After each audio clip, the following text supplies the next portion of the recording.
أعوذ بالله من الشيطان الرجيم. بسم الله الرحمن الرحيم. لا أقسم بيوم القيامة ولا أقسم بالنفس اللوامة. أيحسب الإنسان أن لن نجمع عظامه بلى قادرين على أن نسوي بنانه بل يريد الإنسان ليفجر أمامه يسأل أيان يوم القيامة فإذا برق البصر وخسف القمر وجمع الشمس والقمر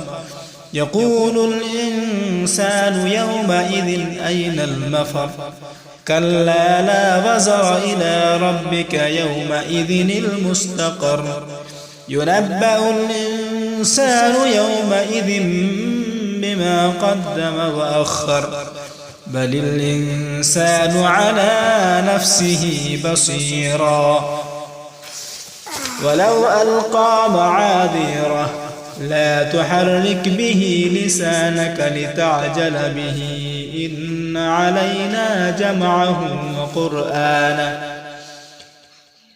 فإذا قرأناه فاتبع قرآنه ثم إن علينا بيانه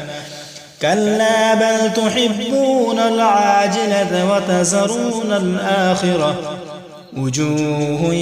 يومئذ ناظرة إلى ربها ناظرة ووجوه يومئذ باسرة تظن أن يفعل بها فاقرة كلا إذا بلغت التراقي وقيل من راق وظن أنه الفراق والتفت الساق بالساق إلى ربك يومئذ المساق فلا صدق ولا صلى ولكن كذب وتولى ثم ذهب إلى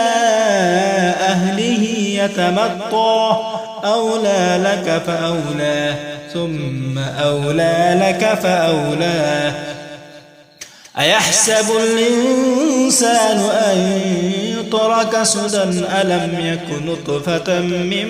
مني يمنى ثم كان علقة فخلق فسوى